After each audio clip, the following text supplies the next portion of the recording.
योगिनामपि सर्वेषां मद्गतेनान्तरात्मना श्रद्धावान् भजते यो मां सामे युक्त तमो मतः। बहुत सुंदर बात भगवान ने कही। यही अपने लोगों की बात है। जो अपने लोगों की बात है वो इस श्लोक की बात है। पीछे जो आप लोगों ने सुना कि भ्रष्ट हो जाने पर वो अन्य लोगों के भोगों को भोगने के बाद, श्रीमान कुलों में जन्म लेने के बाद, हो सकता है एक जन्म और लेने के बाद तब भगवत प्राप्ति हुई। अपने लोगों की नहीं, अपने शरणागत हैं, अपने योगी नहीं है, न तपस्वी हैं, न ज्ञानी हैं, न कर्मयोगी हैं, अपने शरणागत जन है। अजात पक्षा युमातरम खगा।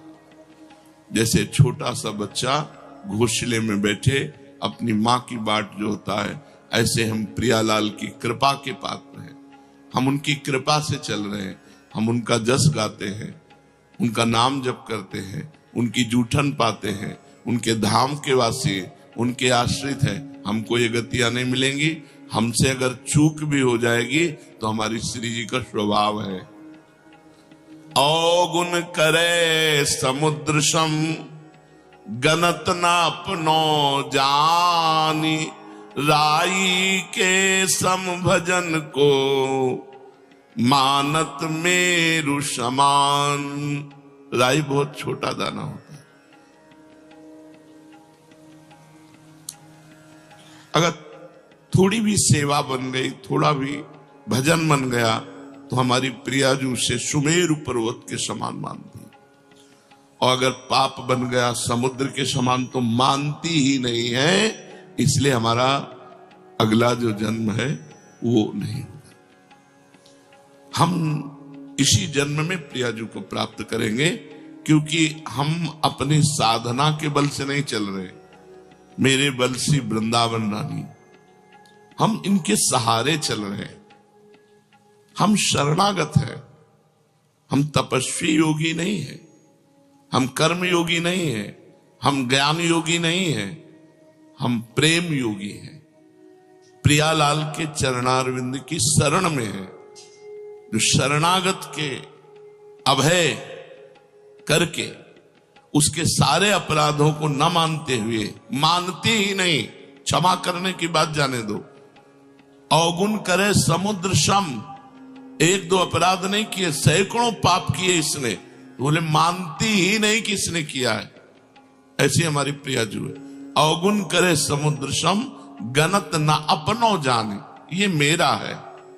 अपने यहां प्राय इस बात की जय है कि हम श्री जी के हैं, हम लाडली जी के हैं। हमारा साधन भजन क्या है? उच्छिष्टामृत भुक्त वैव चरितम श्रणवस्त वैव। नाम का जप करना, उनके चरणों के आश्रित रहना, बस इतना ही हमारा जीवन है। उनके जूठन को पा रहे हैं, उनका जस गा रहे हैं, उनका जस सुन रहे हैं, नाम जप कर रहे हैं, सेवा कर रहे हैं, उनके भरोसे उनके घर में पड़े। भगवत प्राप्ति पक्की है, चाहे जितनी बड़ी चूक हो जाए। प्रियाजू चूक मानती ही नहीं। भगवान कह रहे हैं अब इस योग को समझना है। ये अपना योग है। भगवान कह रहे हैं योगिनाम अपि सर्वेषाम मद्गते नान्तरात्मना श्रद्धावान भजते यो माम सामे युक्त तमो मता। संपूर्ण योगियों में जो श्रद्धावान भक्त हैं, मुझ में तल्लीन होकर भजन में लगे हुए हैं, जो मेरा भजन करते हैं, बस मेरे मत में सर्वश्रेष्ठ योगी वही है। तपस्वियों से भी, ज्ञानियों से भी और कर्मयोगियों से भी भगवान ने श्रेष्ठ योगी कहा भजन करने वाले। केवल एक ही काम है। ये सब भजन के अंतर्गत आता है। लीला गायन, लीला श्रवण, नाम कीर्तन, ठाकुर सेवा, ये सब संत सेवा, संत संग, ये सब भजन के अंग हैं। संपूर्णता को भजन कहते हैं। योगिनाम अपि सर्वेषाम जितने योगी वर्णन किए गए शास्त्रों में, जिनमें भगवान ने कर्म योग, ज्ञान योग और तपस्या योग का वर्णन किया, वैसे और भी योग हैं। सांख्य योग, हठ योग, मंत्र योग, लय योग, बड़ी साधनाएं शास्त्रों में वर्णन की गई हैं। भगवान कहते हैं, क्योंकि भगवान के लिए ही सारे योग हैं, तो भगवान कह रहे हैं मेरे मत में सबसे बढ़िया भगवान ही का तो मत हुआ। मेरे मत में योगिनामपि सर्वेषाम मद्गते नान्तरात्मना श्रद्धावान भजते यो माम सामे युक्त तमो मता। इन सब योगियों से, तपस्वियों से, कर्म योगियों से, सांख्य योगियों से, लय योगियों से, और भी जो हठ योग हैं, इन सब से श्रेष्ठ है मेरा भक्त योगी, जो निरंतर भगवान के भजन में लगा हुआ है। या श्रद्धावान, जो मेरे में केवल श्रद्धा करता है, योगों पे नहीं, योग पे नहीं, उसका योग से कोई मतलब नहीं, उसको मेरी प्रिया जो, मेरे लाल जो, दुनिया से मतलब ही नहीं, अपने प्रियालाल को हृदय से लगाए, हर समय उन्हीं को कीर्तन सुनाना, उन्हीं को पद सुनाना, उन्हीं को भोग लगाना, उन्हीं के सामने नाचना गाना, उन्हीं के चरणों में सो जाना, उन्हीं के चरणों का चिंतन करते उठना, ये श्रद्धावान योगी है, जो भगवान जी से पसंद करते हैं। मेरे पर श्रद्धा और विश्वास करता है, और जिसके भीतर मेरी मापता है, साधना की नहीं। मेरे भगवान, मेरी प्रियाजू मेरा कल्याण कर देंगी, मेरी प्रियाजू मुझे मिलेंगी, मेरी प्रियाजू मुझ जैसे नीच को भी अपना बनाएंगी। उसके अंदर केवल एक वृत्ति है, प्रियालाल। मैं साधन कर रहा हूं, इसके बल से भगवत प्राप्ति, वो मार्ग दूसरा हो गया। मैं भरोसे में हूं प्रियालाल के, वो अंदर की बात। उसकी सत्ता और महत्ता केवल प्रभु में।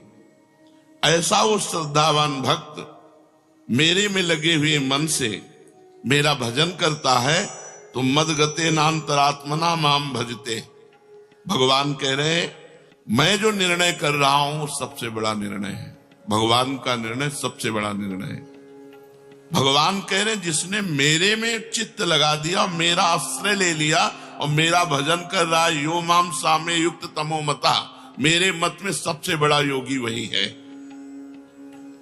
जब इस तरह से हमारा हृदय कि मैं प्रियालाल का, प्रियालाल मेरे, इसके बीच में कोई नहीं होना चाहिए, रुपया पैसा रिश्तेदार नातेदार कोई, मैं अकेला, केवल मेरे भगवान और मैं प्रभु का। बस अंतर में देखो, कोई मेरा नहीं होना चाहिए, सब कोई होते हुए भी मेरा कोई नहीं होना चाहिए। मेरे सिर्फ प्रभु और मैं प्रभु का, ये सबसे बड़ा योग है। तब मन स्वतः ही भगवान में लग जाता है, भगवान में अपनापन हो जाता है, प्रियालाल से अपनापन हो जाता है। अपने प्रियालाल, अपने ठाकुर जी, अपनी श्री जी, ऐसा नहीं लगता कि मतलब कोई और, अपनी श्री जी, अपने प्रियालाल। इसीलिए सबको सेवा रखनी चाहिए, जिससे अपनी सेवा में हम इतने तन्मय रहें कि सेव्य से प्रीति हो जाए। कल एक रोकर एकांतिक में साधक कह रहा था कि मुझे सबसे बड़ी चिंता है कि हमारे मर जाने के बाद हमारे ठाकुर जी की सेवा कौन करेगा। बस यही चिंता खाए जा रही। हम कहा यही चिंता तुम्हें प्रभु से मिला देगी, यही चिंता प्रभु के सुख के लिए सोचना कि अभी तो मैं ये कर रहा हूं, और जब मेरा शरीर छूट गया तो मेरे ठाकुर को कौन भोग लगाएगा, कौन पवाएगा, कौन आरती करेगा, कौन शयन कराएगा। ये जो चिंता है ना, यही भगवान प्यार देखते हैं, और इसी प्यार से मंगल हो जाता है। उसका स्वाभाविक मन लग जाता है प्रभु में, स्वाभाविक मन। 4 फूलों की सैया लगाकर देखो, रोज रात्रि में जब शयन कराओ, सुंदर 4 राय बेल के फूल डाले, गुलाब की पंखुड़ियां डाली, कोमल एक वस्त्र उसके ऊपर बिछा दिया कि फूल चुभे ना, क्योंकि फूल से भी सुकुमार हमारे प्रियालाल हैं। और ऐसे शयन कराओ कि देखो कैसा सुख मिलता है। फिर चरण चापो, देखो कैसा सुख मिलता है। भगवान इसी को कह रहे हैं, मेरे मत में सर्वश्रेष्ठ योगी है वो खाते पीते उठते बैठते चलते फिरते सोते जागते सभी क्रियाओं में भगवान का नाम जप करता है, भगवान का चिंतन करता है, उसका मन भगवान में लगा रहता है। जो केवल प्रभु का हो जाता है, मैं केवल प्रियाजू का हूं। जिसका मन व्यक्तिगत कोई अस्तित्व तो नहीं रखता, प्रियाजू के लिए, ये फूल प्रियाजू के लिए, ये इत्र प्रियाजू के लिए, ये भोग प्रियाजू के लिए, जो देखा वो सब प्रियाजू के लिए, अपने लिए भूल गया। ये सबसे बड़ा योगी है, अपनी चाह भूल गया, अपने प्रियालाल के सुख के लिए उसकी व्यक्तिगत कोई चाह नहीं होती। उसकी साधन भजन जप कीर्तन श्रवण मनन सब प्रभु के लिए होता है, सब प्रभु के लिए, अपने लिए नहीं। अपना कल्याण हो, ये बात हट जाती है शरणागत की, क्योंकि अपना कल्याण तो हो चुका हम प्रभु की शरण में। अब हमें जो करना है अपने प्रभु के लिए करना है। उसकी जितनी भी परमार्थिक क्रियाएं हैं, साधन भजन जप कीर्तन श्रवण मनन, वो सब प्रभु के लिए होता है। और जो व्यवहार की क्रियाएं, खाना पीना चलना फिरना सोना जागना, ये सभी क्रियाएं, या खेती व्यापार नौकरी, सभी जीविका संबंधी क्रियाएं, वो सब प्रभु के लिए। तो उसकी दोनों क्रियाएं परमार्थिक और व्यवहारिक दोनों भजन हो जाती है। रुपया कमा रहे हैं, जिससे परिवार है, परिवार प्रभु का है, प्रभु स्वरूप है, उसकी सेवा हो रही है। परिवार का सेवन वो भगवान की सेवा मान के करता है, उसका सब व्यवहार भजन बन जाता है। अनन्य भक्त के भजन के स्वरूप को भगवान यहां कह रहे हैं कि वो मेरी प्रसन्नता के लिए सारे कर्म करता है, मेरी प्रसन्नता के लिए। एक कर्म करता है अपनी प्रसन्नता के लिए, और एक भगवान की प्रसन्नता के लिए कर्म करता है। जो भी कर्म है, खेती किसानी व्यापार नौकरी व्यवहार जो भी है, वो सब प्रभु की प्रसन्नता के लिए करता है और भगवान के परायण रहता है। वो केवल भगवान का भक्त है, संसार का भक्त नहीं। वो संसार की आसक्ति को छोड़ करके केवल भगवान से, इसलिए भगवान कहते हैं मदगते नान्तरात्मना, उसने अपनी अंतरात्मा मेरे को समर्पित कर दी। साम्य युक्त तमोमता, संसार से विमुख होकर अपना उद्धार करने वाले लगे हैं, उन सबको साधक कहते हैं, योगी कहते हैं।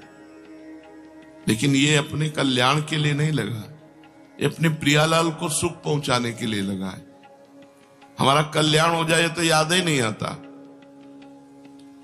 अगर सच्ची शरणागति है तो ये बात सुनकर कि वो भ्रष्ट योगी स्वर्ग जाएगा नरक जाएगा ये होगा वो, तो आपको लगेगा सब मेरी बातें नहीं, मैं योगी हूं ही नहीं, मैं तो प्रियालाल की शरण में हूं।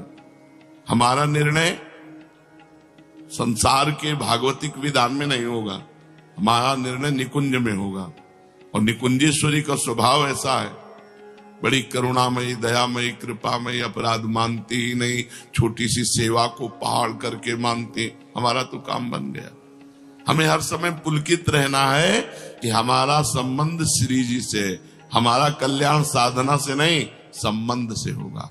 और इस संबंध को आचार्य गुरु ने करवाया है, हमारा कल्याण हो गया। कल्याण की बात अगर सोचकर तुम्हारे मन में क्षोभ हो तो अभी तुम शरणागत नहीं हो।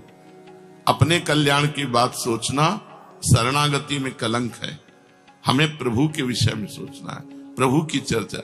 हम तो जैसे नीच पामर हैं ही, हमको तो स्वीकार कर लिया श्री जी ने, हम तो श्री जी की शरण में। अब अपने विषय में क्या सोचना, अब श्री जी के विषय में सोचना, अब श्री जी की प्रसन्नता के लिए कार्य करना। जो संसार से विमुख होकर साधना में लगे हुए हैं, सगुण निर्गुण जो परमात्मा का भजन कर रहे हैं, ये सब युक्त तर हैं। परंतु जो केवल भगवान में लगा हुआ है, भगवान कह रहे हैं ये युक्ततम है, सर्वश्रेष्ठ है, केवल भगवान से मतलब है। वो भक्त युक्ततम तभी होगा जब कर्म योग, ज्ञान योग और भी तपस्या आदि योग, इनमें से किसी में उसकी रुचि नहीं। भगवान का नाम जब, भगवान की नाम कीर्तन करना, भगवान की कथा सुनना, भगवान की श्री विग्रह की सेवा करना, भगवान के लिए व्यापार नौकरी करना, उसका सिर्फ मतलब केवल प्रभु से है, किसी योग से नहीं। श्रद्धा विश्वास पूर्वक प्रभु में तल्लीन हुए मन से भजन करने पर वो उत्तम योगी कहा जाता है, उत्तम योगी। कारण कि भगवान महायोगेश्वर है, संपूर्ण योगों के महान ईश्वर हैं। तो जब महायोगेश्वर प्रभु श्री कृष्ण की शरण में हो गए तो अब शरणागत का कौन सा योग बाकी रह गया? शरणागत का बहुत बड़ा संबंध है, मैं प्रभु का हूं, प्रभु मेरे, इसी से कल्याण हो जाएगा। कोई भी त्रुटि ही नहीं मानी जाएगी। कोई त्रुटि, कोई अपराध, कोई पाप उसको भगवत प्राप्ति से नहीं रोक सकता। इसका मतलब ये नहीं कि वो मनमानी आचरण करता है, नहीं, वो तो अपना मन प्रभु में लगा रहा है। अगर कहीं त्रुटि हो गई, अगर कोई गलती हो गई, कोई आसक्ति कर बैठा, तो भगवान उसकी सब इन गलतियों को क्षमा करके मानते ही नहीं और अपनी शरणागति के बल से उसका कल्याण करते हैं। युक्ततम भक्त कभी योग भ्रष्टों की गति में नहीं जाता। शरणागत भक्त जब उसका दोबारा जन्म होगा कुलवान धनवान या योगियों के कुल में, नहीं, इसी जन्म में। ये शरणागति की विशेष महत्ता है। भगवान ये मेरी शरण में है, भगवान देखते हैं, कारण कि उसका मन भगवान में लगा है। भगवान भी उसको कभी नहीं छोड़ते। हमारा लक्ष्य है कि हम बिहारी जी दर्शन करने जा रहे हैं, बिहारी जी देख ले कि हमारे लिए आ रहा है, और बीच में बाजार में फंस गया, इधर उधर देखने लगा, तो अंदर लक्ष्य तो चल रहा है ना कि यार बिहारी जी जाना है, यार समय हम इधर उधर, अंदर व्याकुलता लग रही, पर इतना मनोमोहक दृश्य है कि वो दृश्य देख रहा है, वो चाट पकौड़ी देख रहा है, पर अंदर चल रहा है उसके, यार बिहारी जी दर्शन करने जाना है। तो बिहारी जी इस बात को पकड़े, चाट पकौड़ी बीच में खाने लगा, इधर उधर देखने लगा, इस बात को बिहारी जी नहीं देखते। बिहारी जी देखते कि ये मेरे दर्शन के लिए चला है, बस इस बात का फल मिलता है, इस बात की कल्याण और सदगति होती है। जैसे कोई भगवान के भजन में चला, अब अंतिम समय इतनी पीड़ा है, इतनी कि वो भगवान का स्मरण नहीं कर पाया, शरणागत बेहोश हो गया, भगवान की याद करने लायक नहीं रहा। अन्य साधक योग भ्रष्ट कहा जाएगा, लेकिन यहां शरणागत की बात चल रही, तो भगवान उसकी याद करते हैं। वो योग भ्रष्ट कभी हो ही नहीं सकता। ततस्तम म्रियमाणम तो काष्ठ पाषाण सन्निभम अहम स्मरामि मद भक्तम नयामि परमाम गतिम। ये है बहुत बढ़िया बात। अब उसका हृदय काष्ठ के समान, पाषाण के समान दुख में ऐसा डूब गया मरते समय कि भगवान का स्मरण नहीं आया। यही सदगति बिगड़ जाती है। अन्य योगियों की यही सदगति बिगड़ती है। बेहोश हो गया, अधिक कष्ट में, मूर्छा में, और भगवान का स्मरण नहीं हुआ तो उसकी सदगति बिगड़ गई। लेकिन भक्त की जो शरणागत है, कह रहे हैं उस म्रियमाण भक्त का मैं स्वयं स्मरण करता हूं और उसको परम गति प्रदान करता हूं। अंतिम समय भक्त स्मरण करे तो सदगति, और भक्त मतलब जो और योगी है स्मरण ना करे तो उसकी गति बिगड़ जाएगी। लेकिन जो शरणागत है उसकी नहीं बिगड़ेगी। वो स्मरण करे न करे, भगवान उसका स्मरण करते हैं और उसको परम गति की प्राप्ति होती है। उस पंक्ति में अपने लोग बैठे हैं, अपने लोग इसी पंक्ति में बैठे, शरणागति की पंक्ति में बैठे। कितनी बढ़िया बात है कि अंत समय यदि हमारे से स्मरण नहीं हुआ तो हमारा स्मरण हमारी प्रियाजू कहेंगे और कहेंगे बुला उसको। अन्य कोई गति नहीं हो सकती। अब अपने लोगों की अन्य कोई गति नहीं, योग भ्रष्टों वाली गति नहीं। हाँ, पर अन्य भी कितनी सुविधाजनक है कि अगर वो भ्रष्ट भी हो गया है तो दिव्य लोकों के भोगों को भोग कर श्रीवान कुलवानों के कुल में जन्म होना। तात्पर्य है कि एक बार जो संसार से विमुख होकर भगवान के सन्मुख हो गया, एक बार भगवान की शरण ले ली, जिसको अपने बल का अभिमान नहीं, जिसको अपने उद्योग प्रयत्न का, बिल्कुल एक एक बात समझते जाओ, अपना कोई बल नहीं कि हम भगवत प्राप्ति कर सके, हमारा कोई उद्योग नहीं है, प्रयत्न नहीं है, हम इतने प्रयत्नशील नहीं कि हम भगवत प्राप्ति कर लें। और जिसको अपनी साधना का सहारा नहीं, केवल विश्वास प्रभु का है, उसका परम कल्याण हो गया, वो भगवत प्राप्ति करे। अपने लोग इसी लाइन में है, ना अपनी कोई साधना, ना अपना कोई प्रयत्न, ना अपना कोई बल है, अब तो प्रियाजू के सहारे हैं, जैसे प्रियाजू चलावे। ऐसे भक्त को कभी योग भ्रष्ट नहीं होना पड़ता, क्योंकि वो प्रभु पर निर्भर है, उसके अंतःकरण में भगवान का आश्रय है, साधना का नहीं, प्रयत्न का नहीं, अपने उद्योग प्रयत्न का नहीं, उसे भगवान का भरोसा है, अपने पुरुषार्थ का सहारा नहीं, अपनी साधना पर विश्वास नहीं, उसको भगवान की कृपा पर विश्वास है। इसलिए योग भ्रष्ट उसे कहते हैं जिसे अपनी साधना पर विश्वास है, जिसे अपने प्रयत्न पर विश्वास है, और ये भगवान पर विश्वास करता है शरणागत भक्त। अंतःकरण में भोगों का महत्व होने से प्रभु का ध्यान छूट जाता है, मन संसार में चला जाता है। अगर ऐसे समय में प्राण छूटते हैं तो कोई भी साधक हो, उसका संसार में जन्म होगा, उसे योग भ्रष्ट कहते हैं।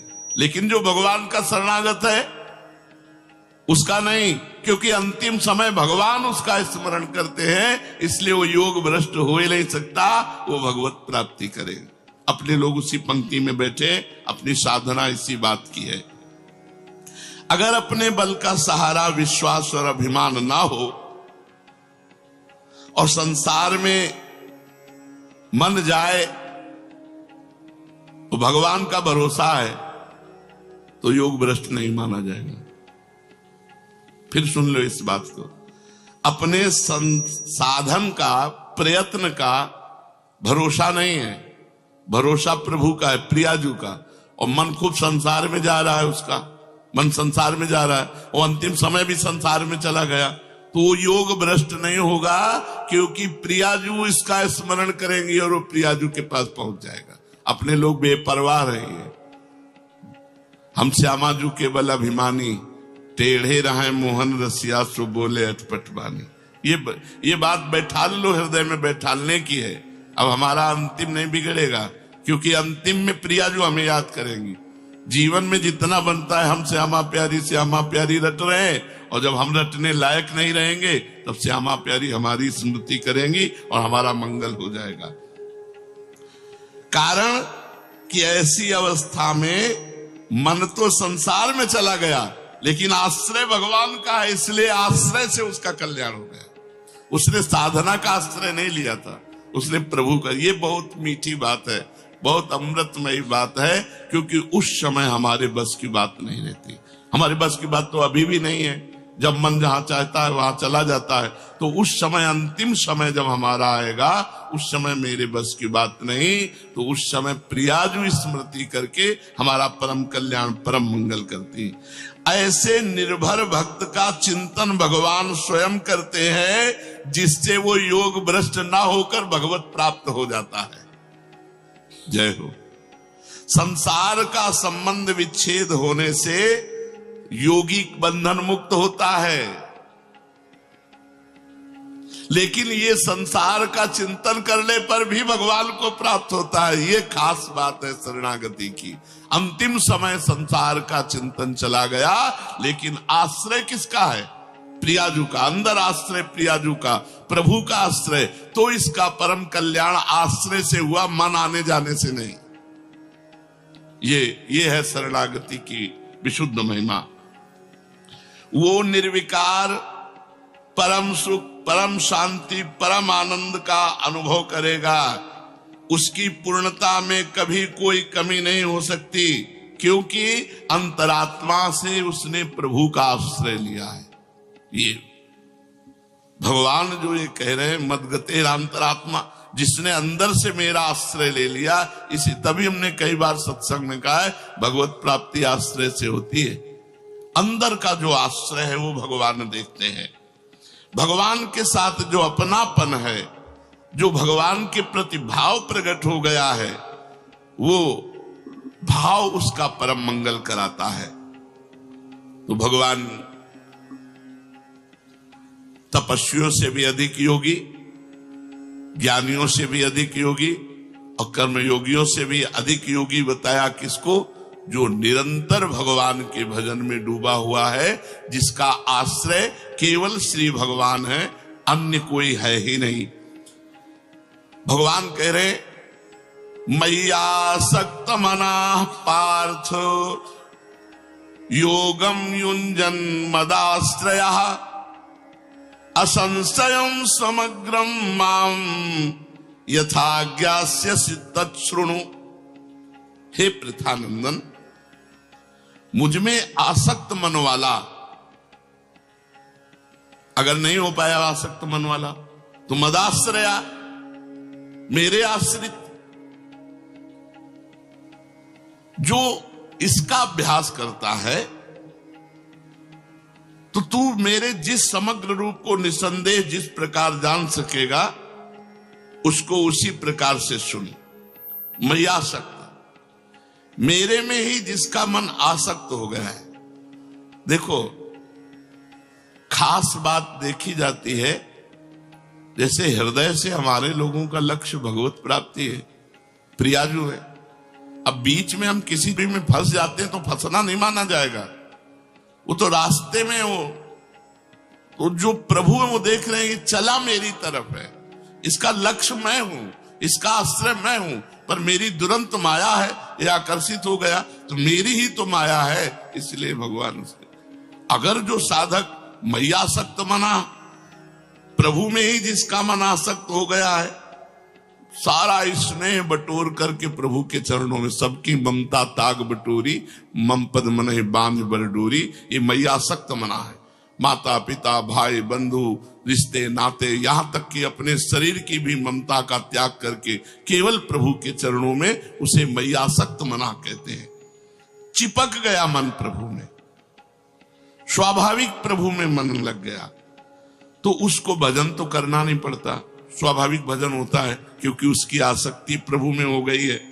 स्वाभाविक मेरी याद आती है, उसको कभी विस्मृति नहीं होती, मैं चाहता हूं कि तू ऐसा बन। मय्यासक्त मना पार्थ, पार्थ मेरे आसक्त बन।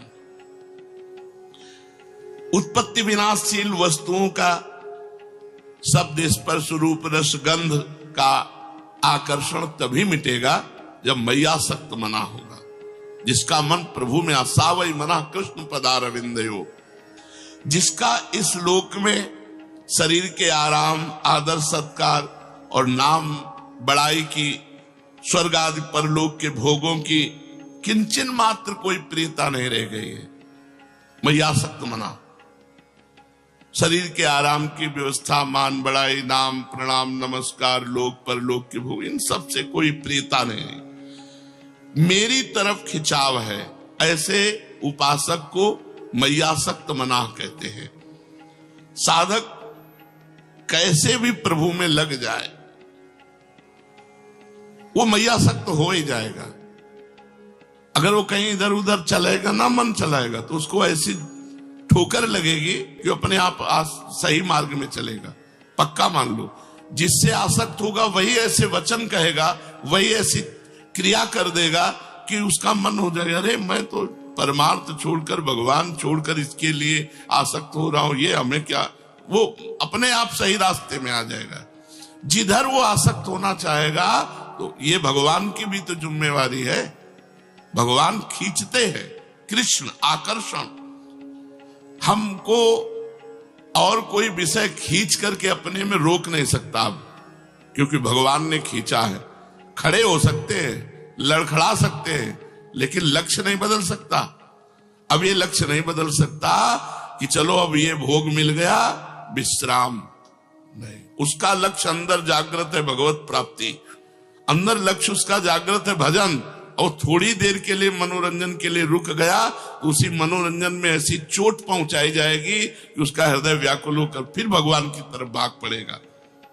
और देखो, निश्चिंत हो जाओ, हम लोग प्रियालाल की शरण में हैं, बस इतनी चिंता करने की बात है कि उनका भजन न छूटे, उनका आश्रय न छूटे, किसी व्यक्ति का आश्रय न हो जाए, कहीं धन का आश्रय न हो जाए, कहीं साधना का आश्रय न हो। सर्वेषु साधन वरेषु चिरम निराशा, तो वर्षंत में सहजाद्भुत शोक की धाराम श्री राधिका चरण रेणु भाम स्मरामि। अपने को नरक स्वर्ग की कोई चिंता नहीं है, अपने को बस चिंता श्री जी की सेवा की रहनी चाहिए। और भजन साधन जो दिनचर्या है, ऐसे मार्ग में लगे हो कि अंतिम समय वो हमारा स्मरण करके ले जाएंगे, हमारी जिम्मेवारी नहीं है, हमारी जिम्मेवारी नहीं। जैसे अंतिम समय हर योगी को मन को संभाल कर परमात्मा में लगाना होगा, अगर नहीं लगाए तो भ्रष्ट हो जाओगे। लेकिन अपने लोगों को ये भी बात नहीं, मन संसार में चला गया तो प्रिया जो है ना हमारी, वो हमारा स्मरण करेंगी और अपने पास बुला लेंगे। श्री राधा वल्लभ।